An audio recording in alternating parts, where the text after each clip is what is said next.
What's going on, everybody? Mario here, inviting FX. You know what time it is. You know what day it is because we're here Monday through Thursday. So why wouldn't you be here? Because we're here. And we're going to be here for what is going to be an amazing next weekend of fights. Now, there's some really good fights this weekend. And on top of that, can you put that there? And on top of that, there's a fucking awesome SmackDown main event this weekend, which I will be covering for fightsatw.com. Shout out to Abe Gonzalez, who helped break the news earlier this week that unfortunately Oscar Collazo's match with Kanoe is no longer going to happen. Visa issues. We're going to talk more about that here in a little bit because it seems like we keep getting visa issues as it relates to wrestling, boxing. While the UFC has never reported anything, I'm sure that if I even just dug for like a second, there'd be some MMA promotion, obscure or not, that's suffered from that. But we're gonna talk about it. We're gonna talk about it a little bit. I know a lot of you are thinking I'm gonna crash out on immigration stuff. I'm not. I've worked in this business long enough, and I have enough people that I trust and talk to on a daily basis that are way more tapped in than I am. That we know what time it is. We know what time it is, right? And some of these things are based on aspects that you can't control, and some of it is based on tougher immigration policies and stuff. But that isn't again, we're going to talk about it. We're going to talk about it a little bit. But huge weekend of fights. We have Xander Zayas a week from Saturday fighting Boots Ennis in one of the premier boxing matches this decade. Two young, hungry, and talented fighters are going to put their O's on the line. And this doesn't happen enough in boxing, right? When I was a kid, or maybe not a kid, but I was like middle school, high school, and we would start to have conversations, right? You could always tell whose dads watched boxing by the references that we'd get, right? So like somebody would be like, oh yeah, Paul Williams is a bit, or not Paul Williams, maybe like Antonio Margarito's a bitch. He won't fight so-and-so. And it's like, oh, well, he's not fighting so-and-so either. And he's not fighting. They haven't fought each other. And he's like, oh yeah, but in the era of Leonard Hearns or in the era of Hitman. And it's like, oh, okay, your dad watched boxing in the 70s and 80s. Cool. But this is reminiscent of that. If you're a boxing fan, nay, if you are a sports fan, not combat sports fan, if you are a sports fan, you have to be interested in this fight. You have to be, because this is two premier young guys fighting each other, putting it all out on the line. And here's the other part about it. These two guys are doing it at a time where Virgil Ortiz has been unable to do it. Now, I'm not picking on Virg. It is very likely that Oscar and or other aspects or facets of his managerial team or team in general are the cause for him not being able to secure a big fight. Also, there was the Stanionis issue where he missed weight and stuff, or not missed weight, he got like sick or whatever. But either way, huge fight, cannot wait. We're supposed to have Michael Montero on next week. We haven't confirmed a date yet, but very excited to have him on. And Abe, I have reached out to. He's working, super busy today, so probably won't get a response from him, but I can't imagine that he wouldn't be able to like stop by for like 15 minutes next week. So I'm going to all but say he's almost guaranteed to at least pop up, right? And that's what I'm going to do next week. We are going to take turns Monday, Tuesday, Wednesday, Thursday, and Friday of next week. I'm going to spend 30 minutes to an hour just talking about this fight and the history of the Puerto Rico versus Black American specifically fight, and why I feel like it represents the pinnacle of boxing in a lot of ways, right? These are two fight styles that are very different. If you're a casual fan, maybe you would look at them and say, there are things that you see that are similar, sure, but they're very different, specifically in approach. And I think that stylistically, what we have is an opportunity for the winner of this fight between Boots and Xander to elevate themselves in a major way. Stylistically, I'm not saying this match is going to be like a barn burner or, knockout, drag them out, but I do believe that the winner will be poised to have quite the highlight reel on hand. And having a big performance in this kind of marquee match does wonders for your career. Okay. Only one can move on, but if it's the kind of fight that I think both of them are capable of putting out, if it's the kind of fight that I believe their matchup stylistically suggest, then I also believe it is a fight for which both of them can win in the end, right? Maybe not. Obviously, there's only going to be one winner, assuming they don't tie or draw. But what I do believe is that we could have such a good fight that even if Boots or Xander is the loser in that fight, they too will elevate their career. Sure, not as much as the winner is likely to, but I do believe that we could be in store for that kind of fight. I reference the Cotto Mayweather fight a lot in these kind of terms because in that fight between Cotto and Mayweather, there was a definitive win, right? There was a definitive winner, right? Mayweather did not come close to losing that fight, and yet Miguel Cotto brought Mayweather closer to a level of excitement than the vast majority of fighters up until that point had, specifically in that Money May era, right?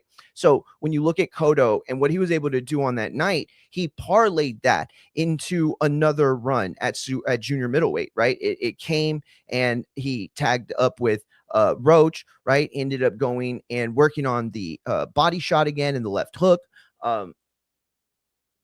All that to say that it turned into another run, and it was based off of this definitive loss that he suffered against Floyd, but a very, very good performance in the end. So listen, guys, we don't have a lot of time today. So I got my niece or my goddaughter really, but she is my niece though, coming over tonight with her new BF. I know, fuck, right? So we're gonna get to know this guy. I already met him once at her birthday party. You have to relight it. Sorry. Did I give you the lighter? Oh, here it is. I already met him once at her birthday party, but I barely got to talk to him. And I didn't like that she didn't introduce me right away because it made me feel like, whoa, what is she hiding? Right? Not what is she hiding, but like, what's there to like, I mean, because obviously I'm gonna meet him, right? So get it out of the way.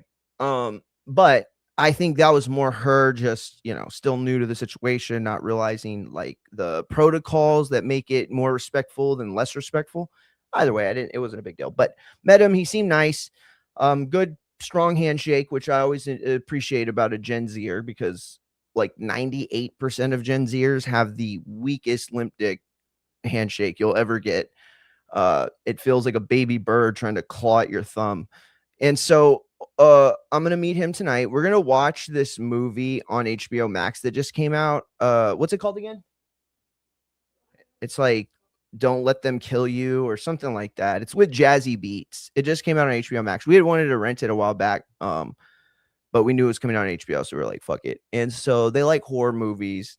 This isn't like really a horror movie, but it's kind of like it's like Ready or Not. Have y'all seen that? Or like the vampire one, right? It's like basically she's trapped in a hotel with a bunch of, I'm gonna assume like rich elites trying to kill her, right? It's like who else would play the dangerous game other than like rich elites? Because like you've done everything. Now it's like, now I want to kill a human, right?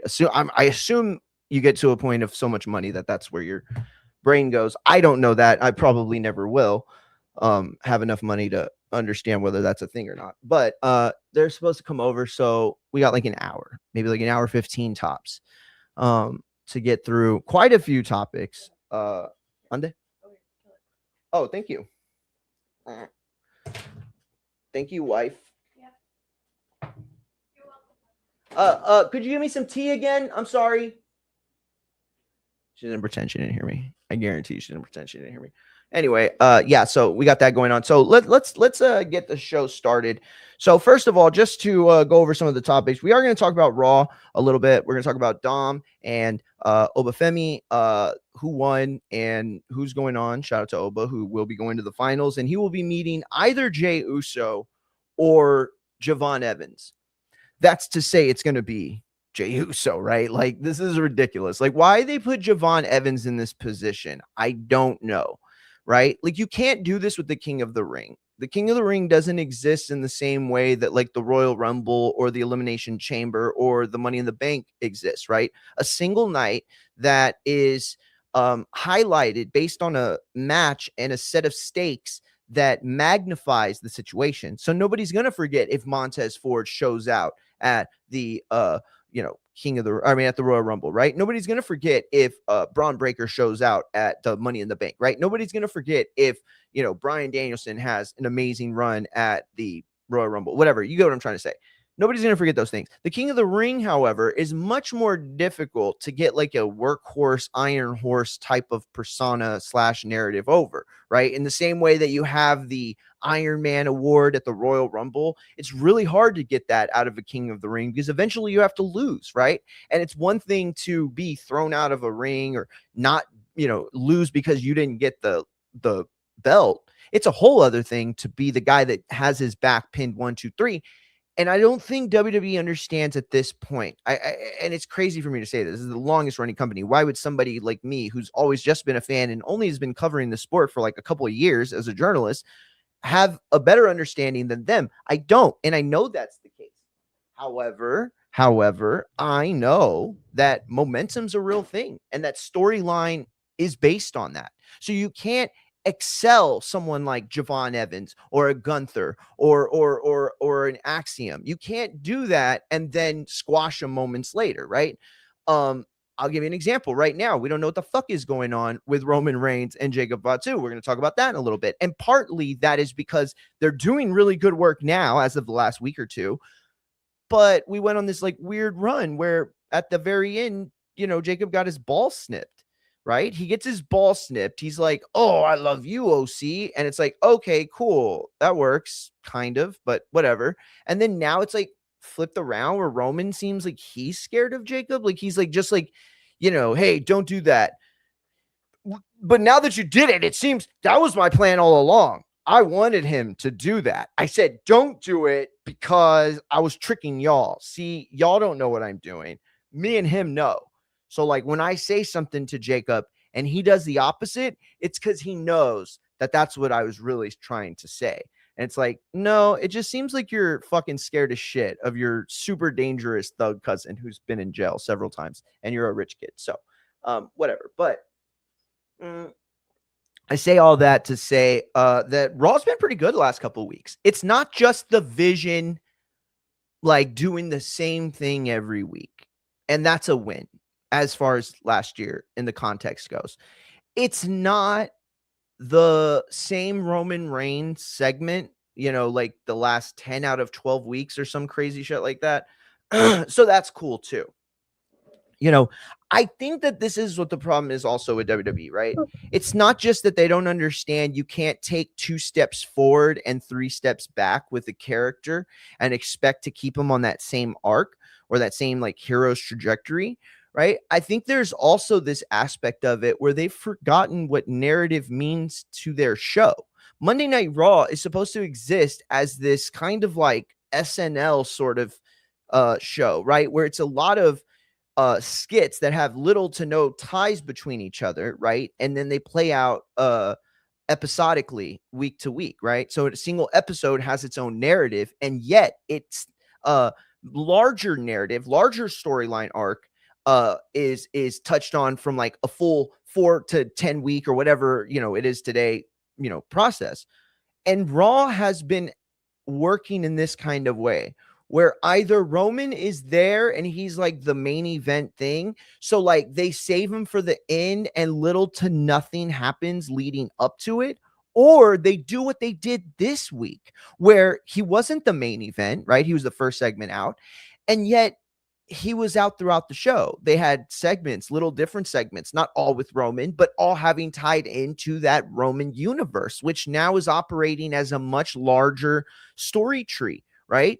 Loki story god type shit, right? Where there's different branches, different things, but it all derives from the same structure, and that is Roman Reigns bloodline type ish, right? So you have all this happening and you play this out on TV without understanding, I think, that you can do both, right? Like Roman can be scheduled for a main event and you have something you're going to do like a contract signing, or he's going to put somebody in his place, or he's going to react to Jimmy's like malfeasance, whatever, right? You can set that up, and then you can have like little segments throughout the show that tell an overall narrative, right? See, this is what has bothered me so much about wrestling, specifically WWE, is that there's one of two things that happen. One, they either have a storyline like the one that's currently going on with the IC championship. It involves Ethan Page, Rey Mysterio to a degree, right? But more specifically, the champion Penta, Chad Gable, Rusev, right? And now Rusev and Ethan Page are on two different wavelengths as far as interest, as far as ceiling, as far as how the WWE probably sees them. And yet, I have every reason to believe that Ethan Page is valued much more in the backstage and to creative and within the lore of WWE and TKO, because Rusev has come back kind of like a stale fart. Nobody's saying anything, but at the same time, people don't like it. So it's like one thing to hate something, right? Like Chad Gable's character was hated, right? No, the people of Mexico didn't like it. Americans didn't like it. Everybody hated him, but he was over. That was real heat. You can use that from a storyline perspective, right? Or they love you, right? They love you so much, even when you're trying to be a bad guy, like Dom. The worst thing, though, is having the Rusev reaction that he's had lately, in which nobody gives a shit. They don't care if you're doing anything cool. They don't care if you do anything lame. They're just not reacting. But Rusev, in this kind of circle, in this kind of bubble, this trajectory of what we've been telling, this story where Penta's the IC champion. So lucha culture is now tied to the IC title, and thus the co-main event scene, and not really, but the undercard scene of WWE has been luchified because Penta is the champion, right? On the other side of that, Chad Gable is on his redemption arc, and he is trying to gain positive feedback from this heel run in which he turned face at the end of this program, right? And it's working. Oh, good God, is it working? I love it. Everything's working about it. We're going to talk about that later too. However, you look at all of this good stuff that's going on, right? He's apologizing to the Luchas, and like Ray's kind of getting his like legend tour run. All this stuff is going cool. How long before they ditch it? That's a serious question. How long before all of this either just goes away, or they have some random blow-off match that you didn't even know was a blow-off match until a week or two later when you realize, oh, they just shipped Finn Balor off to SmackDown. Like that's the kind of move that we've seen over and over. So this idea that you either have to be like a WWE hater or dumb to be disliking the product, I mean, that narrative is gone, right? Nobody feels that way anymore. The only people now that are protective and overprotective of the product are like young WWE kids or like super old WWE mark virgins. That's it. The fattest, oldest virgin or the youngest, most virgin kid. Those are the two WWE apologists that you will get. Now, everybody that exists in between, where I exist somewhere, are people who enjoy wrestling as a whole, not just WWE, everything. So I can call a spade a spade. And there are good things and there are bad things all the time about the product. But the one thing that cannot be broken is continuity of story. You cannot ruin Io Sky and Kairi Sane and Asuka's storyline that you've been telling. Otherwise, it tells us as viewers that nothing you do on TV matters. Nothing that happens in front of our eyes is meaningful. So why not just wait till WrestleMania and use your Fire Stick to, steal everything? And I'm not suggesting you do that. I'm saying as a fan, like trying to think in their mind, trying to think in more people's minds, like, yeah, okay, so then what I see every day or every week on WWE programming will at some point have either an unsatisfactory ending because they're shifting gears, or an injury or a disinterest or some sort of outside foul like a DUI or something that completely derails the storyline and we never hear about it, right? That has been my biggest problem. I can live with shitty storytelling. I can live with the bad performance. I can live with the bad decision from creative or Triple H. What is hard to patronize is inconsistency in storytelling. But We're going to talk about that, even though I kind of just did. We are going to go ahead and talk about the UFC Freedom 250 stuff. I know a lot of you have been messaging me and basically saying, can you just shut the fuck up about this already? Fair enough. I get it. I'm not going to apologize for knowing things, but I'm also not going to disrupt the show that's based on combat sports to like talk about other stuff, even though they are connected.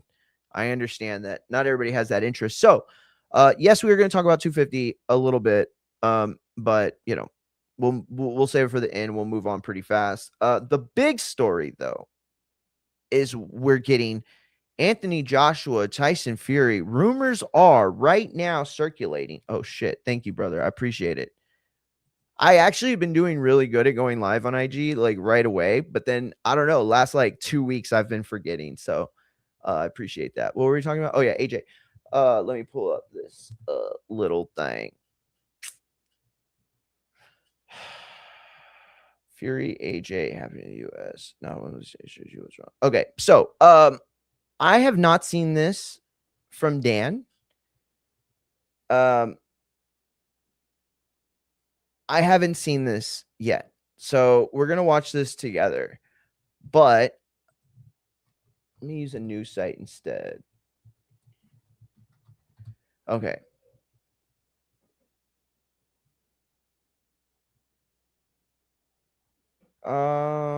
Let's go with the zone, I guess. Fuck it. All right. So I'm going to go ahead and share this real quick. This is the latest news that has happened. What the hell? Why am I not logged in? The highly anticipated Tyson Fury versus Anthony Joshua mega fight can only be held here. Jesse Bears. Wait, what the fuck? This isn't the article. Oh, wait. Paul Ryan is live overs included. Eddie Hearn insisting that it's contractually mandated for the Tyson Fury Anthony Joshua mega fight to be held in the United Kingdom. Okay. So this was just this past weekend on the Bam Rodriguez fight. Shout out to Bam Rodriguez, by the way, beating Antonio Vargas in what was a really fun, exciting fight. I think a lot tougher than Bam and his team probably assumed it would be, but you need those kind of performances if you are going to be, the most well-rounded version of yourself. So while it might not be like the best look for casual fans and boxing fans to have seen him perform the way he did this weekend, it might end up being the fight for which he learned the thing he ends up utilizing when he finds himself in a much bigger moment later in his career, whether that be a New A or whether that be somebody else. If he is able to get off the canvas or just like fight through the fire, right? If he's able to go down in momentum or have momentum shifted and taken from him, we now know, and more importantly, he now knows that he has the ability to shift course. So, good on him. But the Matchroom boxing boss doubled down on that thought while speaking with Sky Sports News, saying the contract is very clear. It specifically states that the fight must take place in the UK. We also understand that Turkey Al-Sheikh is paying for the fight. So if he comes up with a plan to stage the fight somewhere else, there will be a sensible conversation and a renegotiation of that contract if we want to move forward with that. As Hearn stated, His Excellency Turkey is footing the bill for this impending super fight card. And it's like, dude, at what point do these guys have to make money? Do they? Or is like Turkey, or is like Saudi Arabia just so embedded with legit and illegit money schemes that they can just afford to like throw this money? Like, this is possibly bad money being thrown at bad money. I'm not saying that. That's not the statement I want to make. I just feel like it is a statement that could be argued and debated. And I don't think enough people understand that. Like, dude, I'm going to be honest, guys. And again, you can fucking call me a sociopath, which some of you have. You can call me a narcissist, which most of you have. But the truth is like, I'm not saying I'm smarter. I'm saying like the boxing fandom that that soaks itself in this is just so dumb. Like they are so dumb. And so it's like, why even have this conversation? Because they're not going to understand it in the first place. But either way, so as Hearn stated, Turkey was foot in the bill. That said, a highly anticipated fight between the British stars would not be the same without London as its backdrop. Sure, fight fans would tune in to see Fury versus Joshua anywhere it's held, but it's a mega bout between the two of the best heavyweights of this generation. Arguable. This fight would thrive in Las Vegas just like it would bubble in New York City, Los Angeles, right, or any hotbed for boxing. However, the difference is that London deserves this bout. That's what I want to highlight. You see, right now, what's going on is there are a lot of people assuming that. Hold on. Oops, not that one, not that one, that one. So there are a lot of people that are assuming that we're in the position we're in today. Oh shit, my bad. I didn't realize I had comments. Yo. Oh, okay. Hell yeah. Let me drop the link real quick. I'm gonna put it in the thing. Sorry, Shoeshine, I didn't see that. 702 Man Cave, what's going on, champ? Shout out to 702. Shout out to Shoeshine in the building. Vince and Dave. Shout out to Eric too, by the way. Shout out. I haven't seen you in a while in here, champ. Appreciate you coming through. But listen, this is what I want to talk about. I want to talk about Anthony Joshua and Tyson Fury potentially being in Las Vegas. What that means for the current fight game and where we're at. So let me share this real quick. Right here. So the Ring magazine posted Anthony Joshua has invited Tyson Fury to square off with him in the ring after his fight against Christian. Oh, wait, that's not the same. The hell? Where did it go? Okay. Jesus Christ. What is going on? All right, let's see. Where is it? Shit. Okay, here we go. Nope, that's not it either.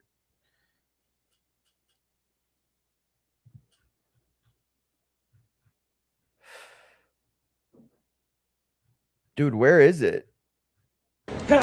They had just posted it 22 hours ago. What the fuck? Nah. Oh, this is the other one I wanted to tell you about.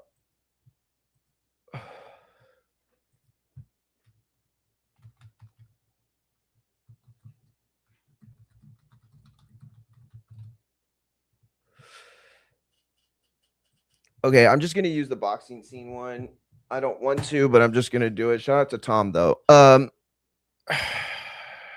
Okay. This is from today.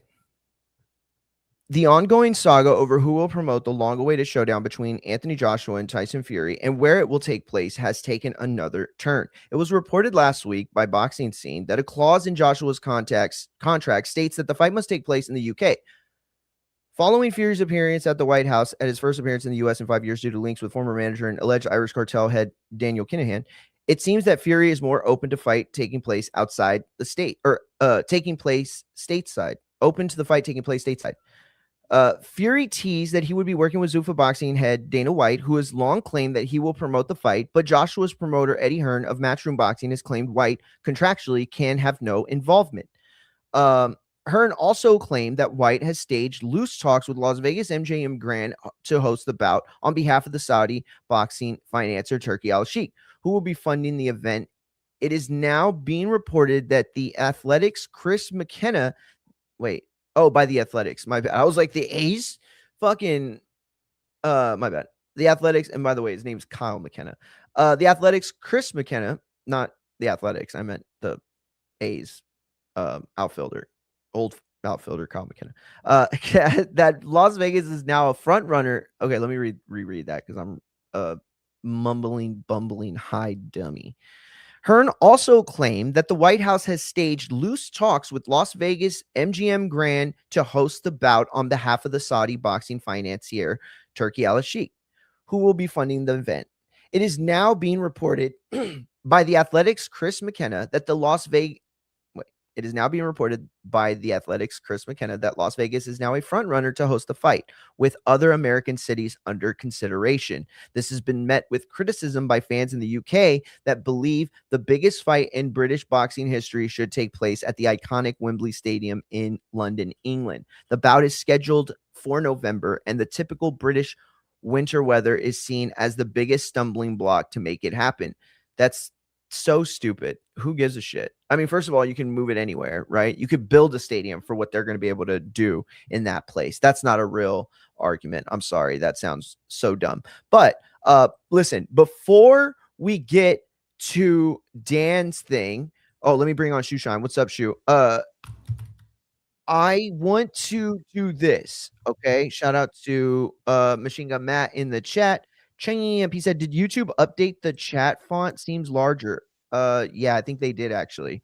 What nonsense are we talking today? Shout out to Mex. He said, "If I'm a British boxing fan, I am fucking pissed right now." Yeah, I feel like I've been cooked right now. I'm gonna be honest. I feel like if I'm the UK, I'm just like some random chick sitting in a hotel room, and my husband and Bonnie Blue are just getting it on, and I'm just watching with nothing I can do or say about it. Just there goes my life. You know what I mean? But I want to make this point real quick, okay? Before we get into anything else, or before we get into like the crux of this topic, right? Here's my issue. Let me take this off the screen real quick because I want to be serious for a second. Oh dang, is he gonna let us both be on there? Damn it, it's not. Oh well, I'll just switch to my other one later. So listen, this is my biggest problem with this, right? My biggest problem is that this is how I felt this is what I felt the issue was from the very moment we started talking about TKO in the sport. Okay, when we started talking about TKO, and I'm not talking about boxing, I'm talking about everything. I'm talking about wrestling, I'm talking about MMA, I'm talking about everything. Again, I'm not talking about Dana. I'm not talking about Nick Khan necessarily. I'm not talking about Triple H. I'm not talking about Turkey. I'm not talking about DAZN. I'm not talking about The Ring. I'm talking about TKO. I'm talking about Ari Emanuel, and I'm talking about the economy of TKO and the way they think, right? So when I was a wrestling fan, or since I've been a wrestling fan, WWE was the home, or New York was the home of WWE, right? You can make the argument it's no longer the case, and that's because Madison Square Garden and the politics that exist between WWE have changed over the last decade. However, it'll always be considered the home to everybody that knows, and you don't need to say anything else about it, right? And that's a thing. That's a real thing. When it came to Mexican boxing, right? The home for the biggest fights were on Cinco de Mayo. The home for the biggest fights were on Mexican independence. All right. WrestleMania was the tried and true place where the brightest, the best, and the most spectacle you could produce in wrestling today is on that day. It's on that time frame. It's on that timeline. My fear from the very beginning was TKO has zero shits that they care about, anything the fans give a fuck about, anything that we've been conditioned to feel, to buy, to believe. I don't like any of this stuff. I'm going to be honest with you. I'm just going to do it like that. They have put us in a position where how can we feel anything other than utterly disrespected with the way that they treat our sport? Again, I'm not trying to go too much into this because, first of all, we don't even know if this is real, right? This could be fucking crazy news that Dana's trying to put out there to get some better deal for some better thing in the UK, right? Or maybe he's just trying to lower the boom before he tells everybody it's in, rider season or re-art season, whatever. That could all be true. But even more true could be that the sanctity of our sport is once again being shit on, being disrupted at its core. And it is at least partly because of these billionaires that have come in to try to turn our art forms, our combat sports, our martial arts into fucking Coca-Cola, into fucking Bud Light, into fucking Target. And I mean that literally. Like, they want to fuck Target and Bud Light. They want to put holes in the boxes and fuck them because that's how horny they get for money. They love money. They love it. They love the power of it. And so if these dipshits can find a way to skim, a few six figures off the top of a site fee or whatever, right? If they can have, like, that's all, like, there should be no question that this thing happens in the UK. There should be no question that the UK fans have already paid for this fucking fight by buying the bullshit that they've been forced to buy as it relates to Fury, AJ, Matchroom, Frank, all those people that have put out a subpar product at certain times, right? Because obviously Fury's had great fights. Obviously they've had great events. I'm not talking shit about Eddie Hearn as a promoter. I'm not saying they're not great. What I am saying is that does not, their ability to promote does not compare to the pain that they have caused boxing fans, specifically that live in the UK and outside of the States. That's my point. My point is that there are traditions in this sport. There are customs. And if you want to break those as far as sanctioning bodies go, be my guest. Let's see if you come up with something better. Fucking doubt it. Fucking doubt it. But let's see if you do. But when we talk about you taking something from the fans that they deserve, yeah, I'm going to fucking do this. I'm not from the fucking UK. Shout out to UK Rob. I got love for the UK. They used to call me Manchester Mario on TBV. But guess what? Here right now, I'm not no fucking, like, I'm not getting paid by nobody, but I'm going to stand on it. You know why? Because I want them to stand on it when they make fucking Earl Spence and Canelo in fucking Riyadh season, right? When they do that fight, and that fight should be in Texas or Mexico, or wherever the fuck you want it to be, when it should be here in the States, in the South, and you try to move it to some fucking place where they don't even fucking know those guys, yeah, I'm going to have a problem with that too. And I expect the UK to have a problem with it. That's why I got a problem with this for them today. Yeah, Mex is saying it's not that deep. This is not that deep. You're absolutely right. This one issue is not that deep. But you know what isn't deep? That kind of thinking. The kind of thinking that perpetuates it to a single thing. This isn't a single thing, is it, Mex? This is Riyadh season fucking Royal Rumble. This is Riyadh season next year WrestleMania, right, champ? So you could say this isn't deep, and you're right. But I could also say that kind of mentality isn't very deep thinking as well. And I think I'd be right as well. My bad, dude. I'm sorry. I hijacked your whole time, dude. What is going on? Shoe Shine in the building. We're mad over here, dude. We're just you got me. You got me mad awake, man. It's like 110 out here today in Vegas. Dude, I saw you say that to Vince, bro. I had the longest siesta just now. I'm like, what? Oh, I thought we were going live. I had a long siesta, man. Shout out to everybody listening in the chat. Yeah, I'm rocking the Vegas Golden Knights hat, man. Vince is joining us too. So you got two local Vegas guys now to give our opinion. To get y'all's opinion. That's exactly what I want. I'm a mute. Go up. Hey, what up, Vince? All right.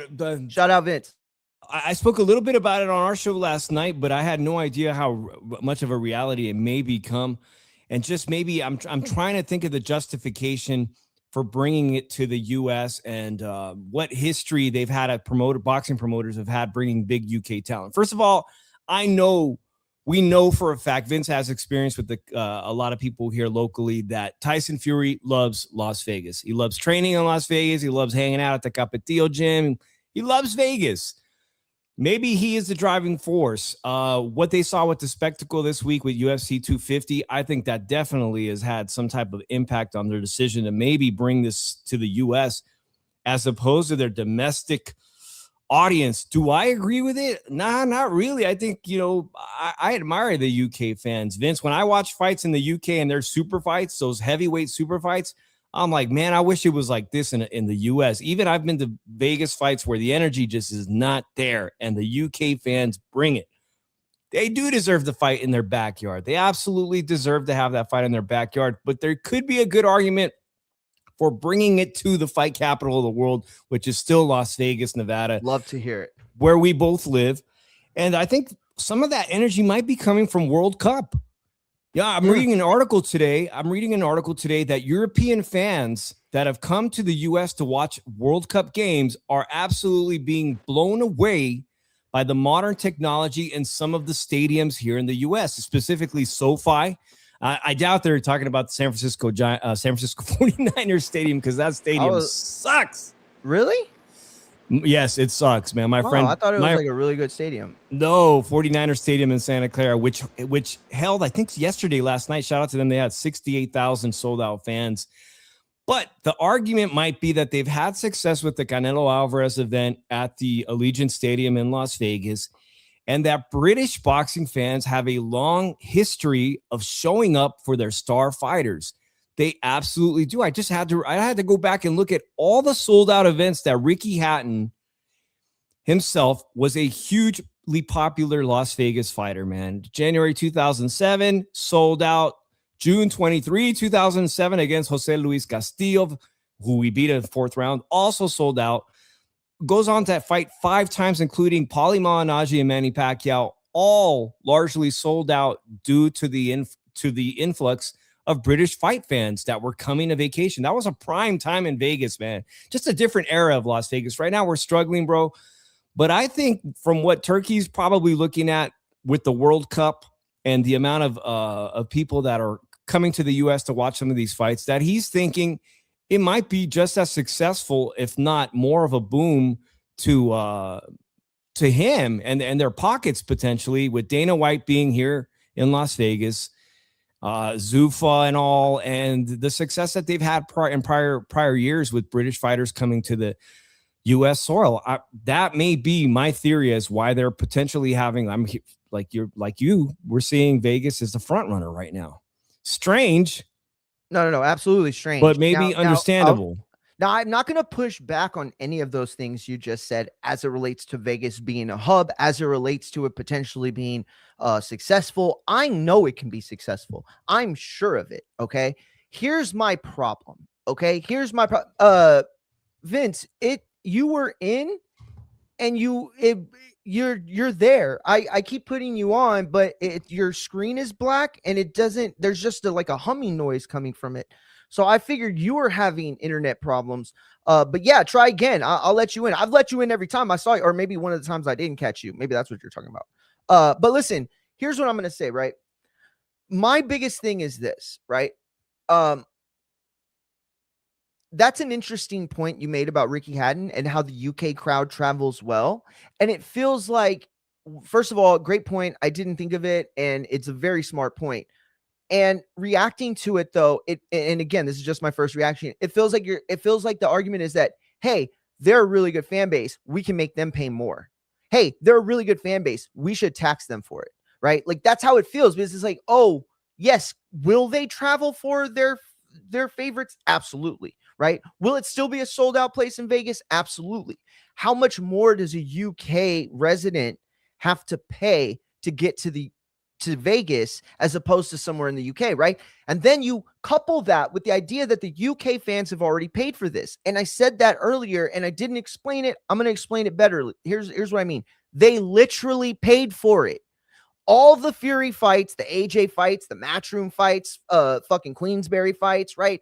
The DAZN pay-per-views, the DAZN subscriptions, all the things as it relates to Tyson Fury and AJ have no more been supported than by the UK. Name somebody, name another country, name a group of people that have done more or put more money into the sanctity of Tyson Fury and AJ's career than that of the UK. So when I say they pay for it, what I mean is that the fights and the events that we have seen from AJ and from Fury, separate, respectively, came and have brought us to this point where we now want to see this version of the fight. Because that's another part of this. It's not the same fight it once was. Somebody, I think boxing scene, somebody said this is the fight between the two best of the era. I don't know if that's true. I don't even think that is true. What I know is they're the two commercially significant and possibly one or two of the best, right?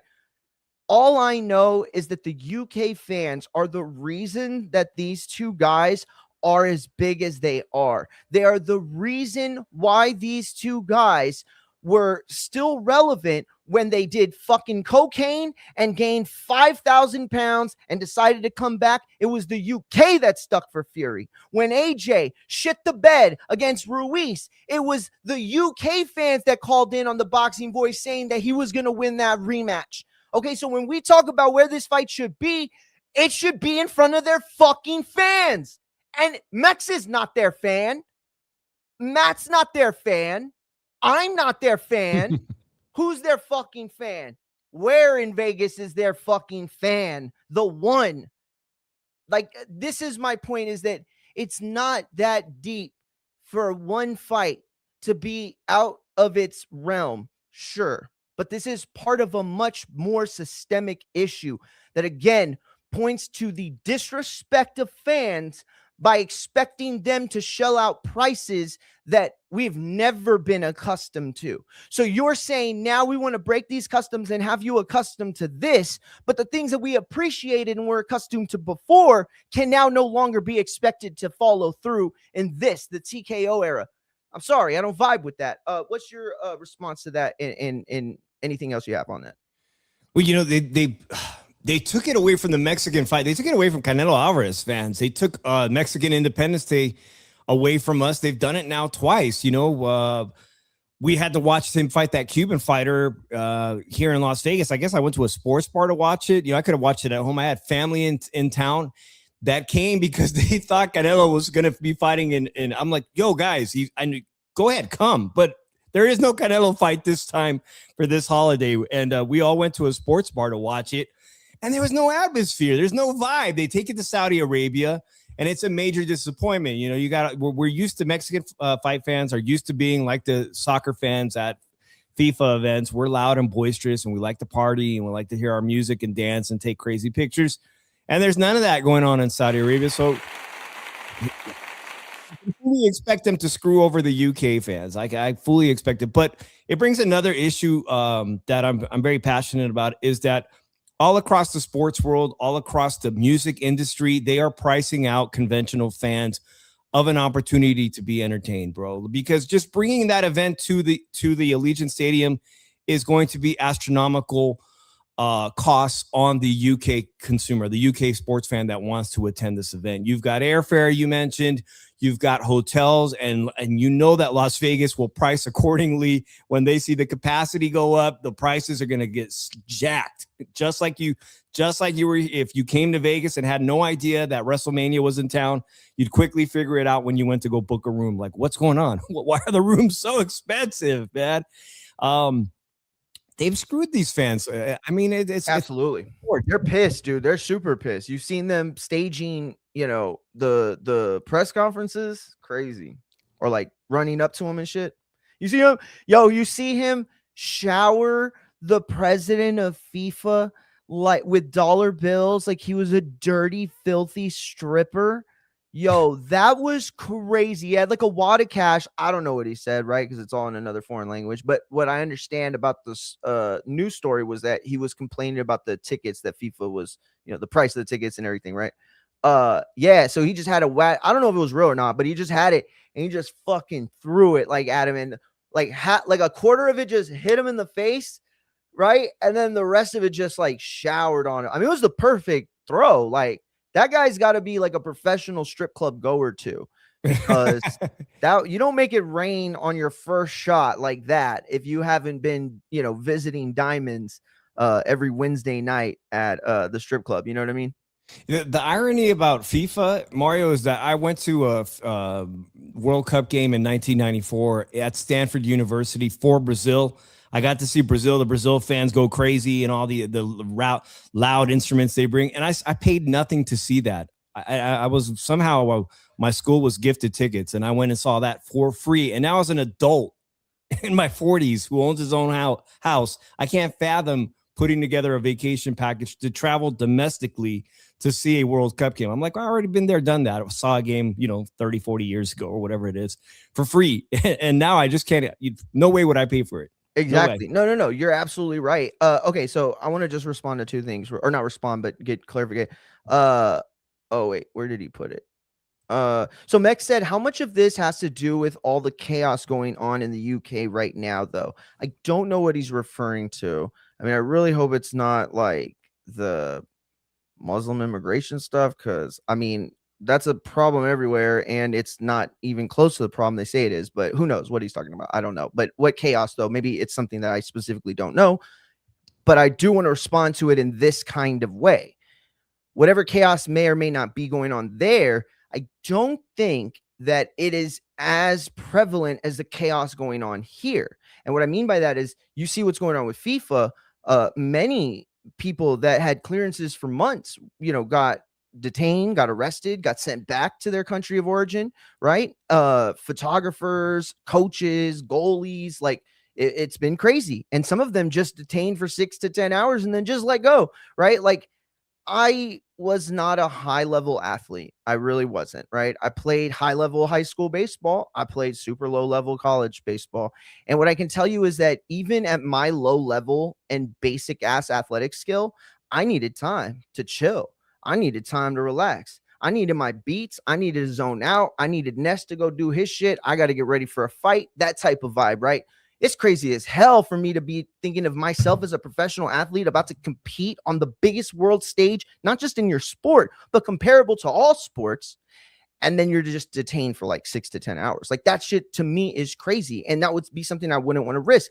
We see Joey Canoy, who is unable to fight Oscar Collazo in a fight that I was very much looking forward to this weekend. Huge disappointment for it. Huge disappointment for me. Huge Golden Boy event, guys. If you didn't know, the main event is on the risk of being completely canceled. They're looking for an opponent. They have a few. They always try to have a few on the back burner. But yeah, the main event is essentially scrapped, and we're just going to have a replacement in a world title fight. So that is what Mex was saying. Yeah, I've talked to so many people that have just said, like, it's the same issue they're having in so many different other places. Like, you watch, what's his name? Pierce Morgan, and he has people from the city every single day on talking about the skewed numbers and the way they work. Again, I'm not there. All I know is that they continue to have, their entire economy and infrastructure run as a first world nation. So I don't know how huge of a problem. I'm not saying it's not a problem. I'm not there. I don't know. What I am saying is that seems like a flimsy ass reason to not host the premier. Like, it would be like saying, hey, Liverpool is playing, I don't know another soccer team to say, UC whatever, right? And these two huge English teams that everybody loves, and they're going to be like, oh, we're going to have that game in China. Like, is it going to sell? Sure. Are there going to be a bunch of Chinamen there, or Chinese people? I just shouldn't have said it that way. I'm 40, so you got to give me a little break sometimes. But you're going to have a lot of Chinese soccer fans there, right? It's just, I don't know. It just, to me, again, it feels like there is zero good reason not to have it there.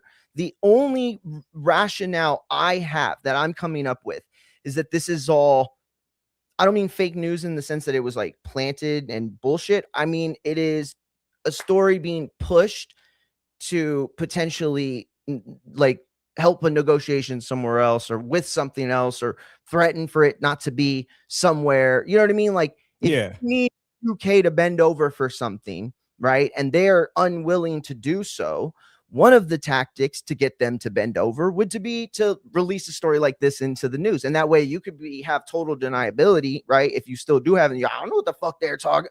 Vegas, right? Like, no. But at the same time, you get reaction. It's like having your own product group, right? How you have a group. We talked about this before. You have a product, you have a group, and they try a product, and you watch them behind a mirror so you could get research and data to understand how to better make this product, right? And boxing people, managers, lawyers will do this as well. They'll put out a fight, or they'll put out a venue for a fight, and they want to see the reaction. They want to see the traction. They want to know what the interest levels are like, right? They want to test the waters with the sponsors. They want to know, because it would just be dumb to be like, oh yeah, we're going to have it there regardless of how much money. Sure, of course. But at the end of the day, I can't imagine that the money would be shifted so much so to not pay off these fans. The other thing I want to react to is Alex saying, what did he say? He said it somewhere. He said, bring everything back to the U.S. is what he said. And then this was his. He said, screw the UK. I want to find the U.S. because we can have it in the U.S. It's about establishing demographic dominance. Morales Barrera was always in the U.S. And again, those guys made money in America. They had American promoters, right? They had visas that allowed them to travel back and forth anytime they wanted, regardless if they were in a fight camp or not. This is a different situation. This is a situation where one of the guys has been persona non grata for 5 years. Our government did everything but call him a mob conspirator. And now he's like like this isn't America though. You know what I'm saying? Like you want American movies back, you want American capitalism back, fine, right? The path we're on is not the one that's going to help that. Right. The person that we have right now in the White House is certainly not America first. But then you want to put that and ask what an American product is. Is Fury Joshua an American product? How many of you have actually paid for these pay-per-views? Because I know way, way more people that have probably stole like 90 to 100% of their fucking fights in America. I'm just being honest, right? Will it sell in America? Sure. I'm sure it will. It's a big enough fight. Do we deserve to have two old heavyweight boxers past their prime, no longer capable of vying for the top title of the world? This watered down product of what it once was, just thrown to American capitalism because we'll buy anything? What does that say about us? You know what I mean? Forget for a second what it says about acknowledging or not acknowledging the sacrifices monetarily that the UK has made in building both the careers of AJ and Fury and both Queensberry and Matchroom. Then take into account us as American fans. Like, oh, we're going to have to pay this gaudy, outrageous price, right, to secure a fight that at the end of the day, the vast majority of the fans in attendance wouldn't have even seen the last 3 fights of each fighter. Like, I don't know. It's silly to me, but Marty, you talked about frivolous excuses. I was reading talksport.com right now. They cite London's Wembley Stadium had previously been the preferred location for the fight, but concerns about temperamental British weather have seemingly caused the pendulum to swing to Las Vegas. First of all, didn't we just see the UFC 250 outdoors where the thunderstorms threatened torrential rains? And I'm thinking they're going to go ahead with it. They're going to go ahead with it unless there's threats of strikes, of thunder strikes during the actual event. And they'll that's what happened, by the way, with the UFC, right? Everything went off great. Like if you look at what UFC 250 did just inside the cage, it was a miracle what they did.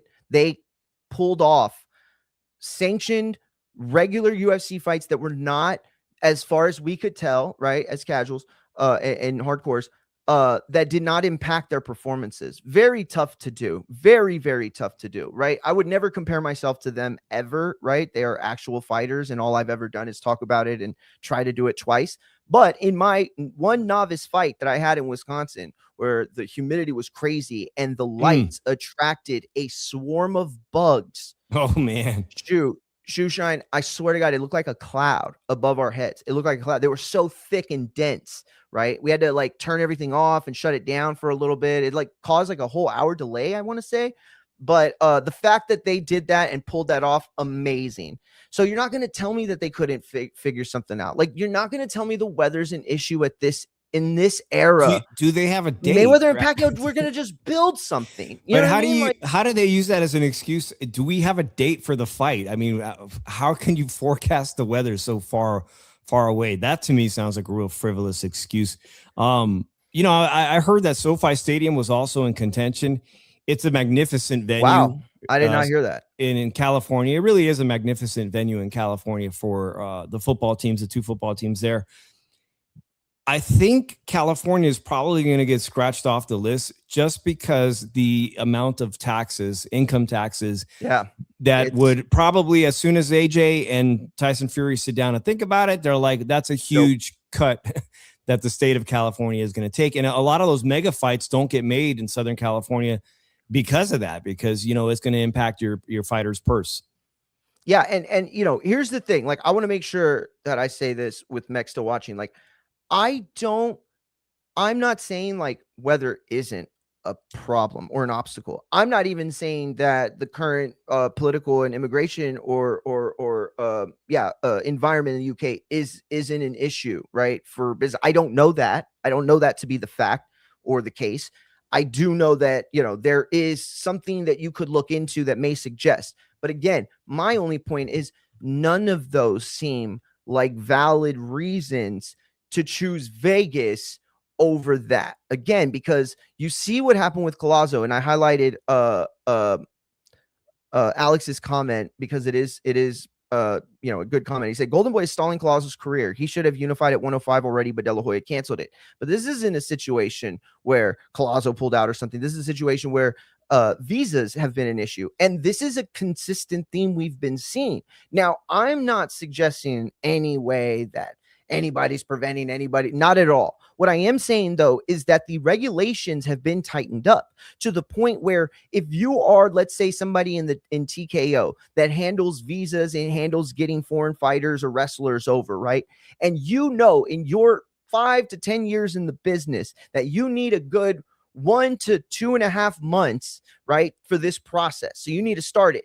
But now today, these people are being caught unexpected because now it takes maybe like 3 to 6 months, let's say, right? It's not to say that they're not letting someone in or they're keeping certain people out. It is to say that the red tape and circumstances for which this process used to exist, that was already time consuming, that was already filled with a bunch of red tape, is now even more, what's the word? Not continuous. I forget the word, but it's like even more bullshit now. Not bullshit, but you know what I'm saying? Like it's even more litigious is what I was trying to say. And so, yeah, it's hard to say that it would be interrupted, right? Because Fury got over here, right? I'm not making that point. I'm just saying that there are obstacles. I mean, there was obstacles with the White House UFC. You made that point, Yeah. too, and that was the best point. You know what I mean? Well, so in your ultimately, chat, I do hope. In your chat, they just put that their potentially the date would be December. So I quickly went to AI Gemini here and says here in London, rain is highly frequent and unpredictable in December, often taking the form of persistent light drizzle or damp fog. London experiences 9 to 17 days of rain during the month of December. Temperatures can range from highs of 40 to 46 degrees. So maybe there is some legitimate concern about having a rained out supermassive boxing event with 80,000 people. Maybe it's the fact that they're choosing that, we've got, first of all, let's not forget Anthony Joshua, when he was confronted by Tyson Fury at that fight, when he was front row, he said, he didn't want to negotiate that. He wasn't too warm to negotiating that publicly then, but we find out he is interested in the fight, but he needs a tune-up. He legitimately needs some time to prepare himself for a world title fight like that, which I totally understand. It's one of the biggest fights of his career. Smart. But because we have to wait for AJ to take a tune-up against Prenga, who's an unknown fighter, it is a tune-up. It's a stay busy, get ready fight. Now we have to delay this super fight to a time where, they're targeting a winter month in London. Yeah. No. I guess we wouldn't even be having this discussion if it wasn't for the fact that AJ needs a tune-up. Yeah, that's a fair point. Now, I do think that it's a bit concerning when you consider a couple factors, right? And they are, Eddie Hearn has involved himself with the UFC heavyweight division, right? He now represents Aspinall. Eddie's gone on record last week in saying that there's contractual wording in the contract that states this fight must take place in the UK. And if there's any change to that, because Turkey's the one footing the bill, they would have to advance into immediate renegotiations, right? So he's basically, from what I can tell, saying if you want to push this thing forward and do it in Vegas and make it much more difficult than it should be for the fighters and the fans that are going to actually care, then you're going to pay way more. And he even said at the very end, if it's something we want to do, basically alluding to the fact that maybe they wouldn't even want to consider having outside the UK. This is smart because this puts AJ as kind of the hometown hero, the guy still fighting to get it back. If you look at the last 72 hours that involve this current narrative, what you have is a guy in Fury who has come to the States, went to the biggest American, combat sports show in probably the history of American combat sports, and then proceeded to wear our colors with a hat that said Donald Trump should be the prime minister. Now, all this is trolling. All this is a joke, right? But at the end of the day, you see Mr. America couldn't wait to be back into the United States and is loving it. And then you have Mr. UK, who's, fighting for his country, saying, nah, this fight's going to stay where it's going to stay not with my American promoter, like you Fury, not with my American president, like you Fury, like, you know what I mean? That kind of narrative, I think, helps AJ with the UK fan base. What do you think?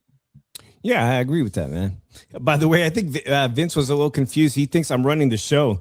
No, Vince, Got it. But he did have the right link, because he popped jumped up on. backstage. Yeah, he jumped on twice, and on one of them he was a little blurry, but I couldn't hear him. And then on the second time, his whole screen was black, or actually it was the third time, his screen was black and there was nothing but a hum. So I figured he was setting up his stuff, or you know what I mean? That's why I thought he was just going to jump back on. Yeah, that's strange. I had a guy trying to come on my show for a couple of weeks. A good friend of mine, Joe Booney from Toronto.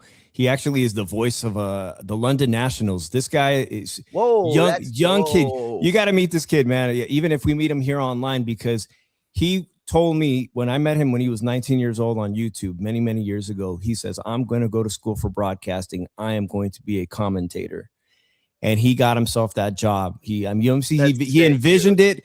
That is the London Nationals is the minor league Toronto Maple Leafs team. Wow, that's dope, dude. So I mean, you know what I mean?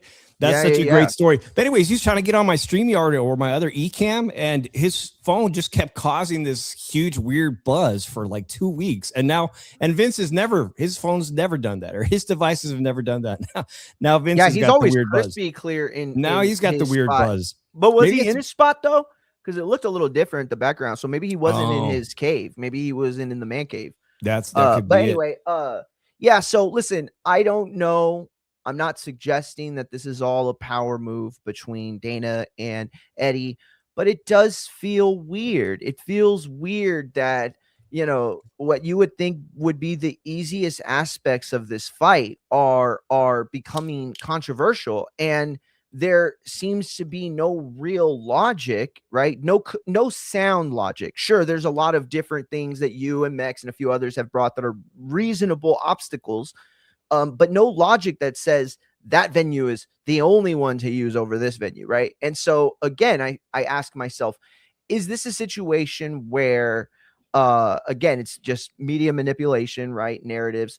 Or is it a situation where Dana's trying to flex the muscle that he has in his situation, right, to fuck with Eddie's heavyweight? Because Eddie has spent much of the year dabbling and involving himself in the UFC's heavyweight division and what Dana would consider his heavyweight champion, right? So maybe this is Dana essentially trying to rattle the cage of Eddie's heavyweight champion purely for spite. Do you think that could be a thing, or is that likely not to take place in a fight involving this much money? I definitely think there's ego in play between all these these big promoters, especially now with the reforms that are still pending to the Muhammad Ali Act. Yes, the influence that they're going to have on our sport. It is like, I feel like the old guard of boxing feels like it's our sport, right? And they're taking it over, and they're having success with it. Unfortunately, they're having success with it even at the legislative level. No, you're absolutely right. Listen, man, I don't want to lose this fight, and I feel like if we don't end up getting AJ Fury this year, based on whatever reason it would be, right? I think you have to put the weight of that on Turkey. I think you'd have to, and maybe not even Dana so much, but Turkey for putting Dana in this situation. Look, I'm not saying Dana's not a capable promoter. Obviously, he is a very capable promoter, but I find it strange that he's so desperate at times to be seen as the lead promoter over these fights that he's not the promoter of, right? Canelo Crawford was not built by Dana White. Let's be honest about that, right? And when Anthony Joshua and Tyson Fury fight, regardless of whether or not Dana's name is at the top of the promotion, right? You can't argue that he promoted this fight. This fight is ready. It's been ready. It's been marinated. It's been cooked through, and it is cold now, right? It's lukewarm. And so for Dana to come out and try to take credit for it feels like weird. It feels like cringe a little bit. You know what I mean? And so it just, I don't know. For me, it seems like it has to be personal to a degree. I feel like, does Eddie have the heart to swallow his pride and call Dana on the phone to work things out? I don't know. I don't think either of them do. Fortunately, Zuffa's takeover is working. Sure it is, Alex. Yeah, I don't know if it's working or okay, so this is why I'm gonna say I don't know if it's working. It's not that it's not good, right? It's not that it hasn't been good, but what is it supposed to be? Because see, I think Dana's the only one that's hindering it. Dana came out on MSNBC or whatever economy show it was, and he's like, "We're blowing boxing out of the water. We're going to destroy the other promoters." He set such a high bar, right?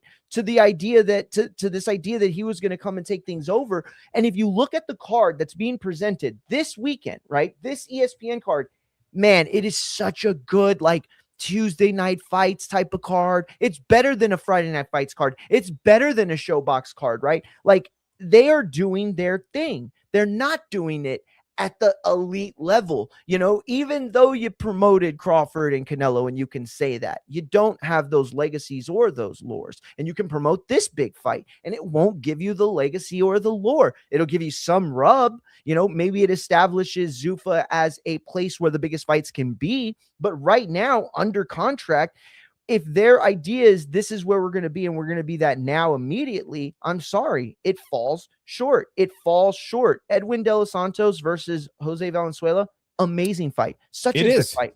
It is, and I'm glad you bring that up. Jerwin, that's a good fight, right? Kane Sandoval against Brandon Lee.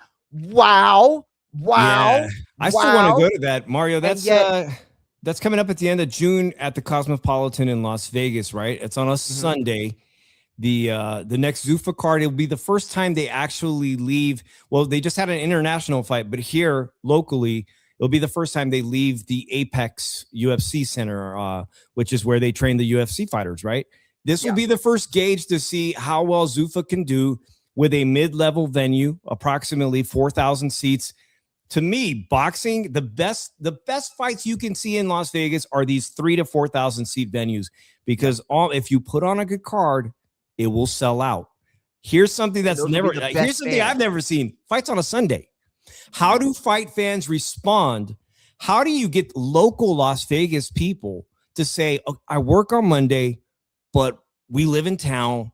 We can go see the fight and still show up to work on Monday. Hell yeah. Because to me, I think it's incredibly risky, the formula they've got going on where these fights are on Sundays, that you are going to presume that people are going to take time off from work, fly to Las Vegas, and miss a Monday at work and go back to go home on a Tuesday to see a fight in a venue like this. This is going to be a really good gauge coming up this month to see where Zuffa is going. If they're leaving the Apex, they're going to try to fill a decent sized venue and see if you can sell that out. It is a good card. And this is a good card to try it with, right? I mean, Kane Sandoval and Brandon Lee, to me, is a really good fight because I understand how they've been promoted and basically like the narrative, like the push that they've had, right?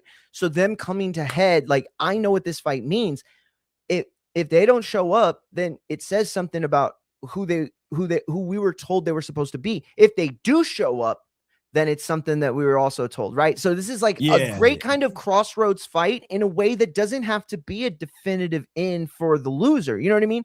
Oh, yeah. I love this. It's definitely card. A crossroad. It's I hate that crossroad fight. Yeah, and I hate that Dana has put Zuffa at this point where they have like they should have been like main events Kathy Duva era, right? Where it was like you had these NBC fights that were really good and she was like working up to the HBO level, and then boom, she did it with Kovalev, and they didn't get the Stevenson fight, but at the end of the day, she really made that run. Dana has the backing and the ability to do it. So if he could get out of his own way and allow his pride not to be an issue, these are the kinds of cards to take credit for. These are 3 solid fights, right? Very interesting matchups. And these are cards that have had nothing but solid fights and interesting matchups. Listen, Shoeshine, I'm going to actually have to come back. Appreciate you tapping in with us for the boxing portion, man. You want to give out absolutely, your man. Real quick? Yeah, guys, I'm still here on YouTube at Shoeshine Boxing Monday nights and occasionally Wednesdays and Thursdays. I appreciate you, Mario, man. And I'll catch you on the next one. Appreciate you, man. Thanks, Thank Mario. you, Shoeshine. Thank you to the audience. Please go over, if you're on Infight and FX, go over to Shoeshine Boxing. Follow his. If you're at Shoeshine Boxing, come over to Infight and FX. Great show, I think. We had the conversation at the beginning about wrestling, but you go into about 30 minutes into the show, Shoeshine pops up, or about 45 minutes into the show, and Shoeshine pops up, and we have an incredible conversation, I believe. Shout out to the chat who, man, Alex, Mex, Matt, all of y'all, Vince, really Alex and Mex coming with pushing back on the narrative. And this is what I want, right? It's the show's called Infighting. It's not called In Mario We Believe, right? It's not called In Everything Mario Says Is True. It's called Infighting. And I want this pushback because you've made me realize a lot of things, right? Presenting these arguments one at a time don't feel sufficient. Presenting them in the manner for which they all stack upon each other, it starts to give you a better realization of why this could be the issue, right? So ultimately, this was a very good show. Appreciate Mex, appreciate Alex pushing back on the narrative, and even though Mex actually doesn't agree with Alex's thing that it should be in America, he does understand that there could be aspects that are not controllable to the UK fandom that may not allow that fight to be there. But the problem for Zuffa will always be a major narcissist running it. There's tons of egos in boxing, but narcissism is unreasonable. Good work, everybody. Shout out to Machine Gun Matt. Mr. Special Feature Mario, you don't really think that Obafemi isn't winning the King of the Ring, do you? I do. I think Brock Lesnar is going to cost him, and that's going to set up their match. And I think so because Jey Uso is simultaneously receiving a push that we don't really understand where it's coming from, right? I assumed it was leading towards a match with him and Roman, like him breaking, but there's no narrative for Oba, right? The match that Oba's going to have is with Brock Lesnar at SummerSlam. That is going to be the trilogy, right? So Brock costs Oba. Oba gets pissed. That sets up their trilogy. My only thing is, like, you got to put a stake behind it, right? That's only as good with the stake behind it.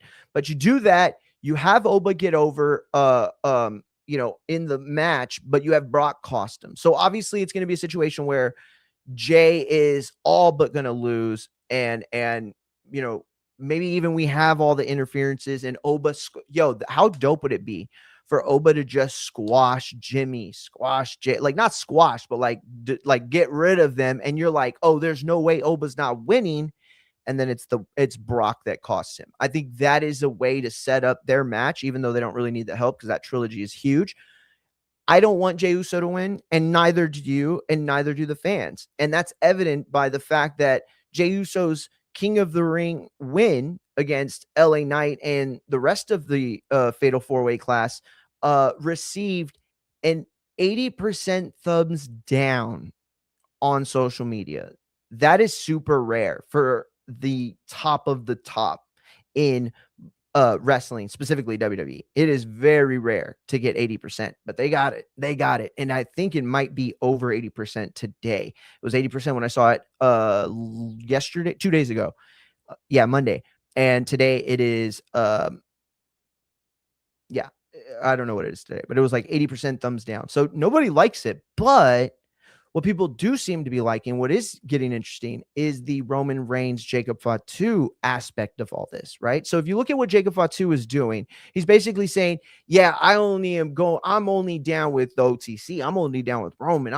But he's not really down with anybody but himself. He's still this loose card, this wild card, right? This loose cannon that Roman is only pretending to control. He doesn't have the ability to have him fall in line the way he does Jey, the way he does Jimmy, the way he had Solo. And so what I thought we were seeing was a Solo version of the Bloodline Civil War, only with Jacob. And now what it seems to be is a completely different storyline altogether. So you can have Jey Uso win at SummerSlam, send him to SummerSlam, and one of two narratives is interesting. One, he either is facing Cody and has to win, or Roman's going to be like, you're a bitch and you're out.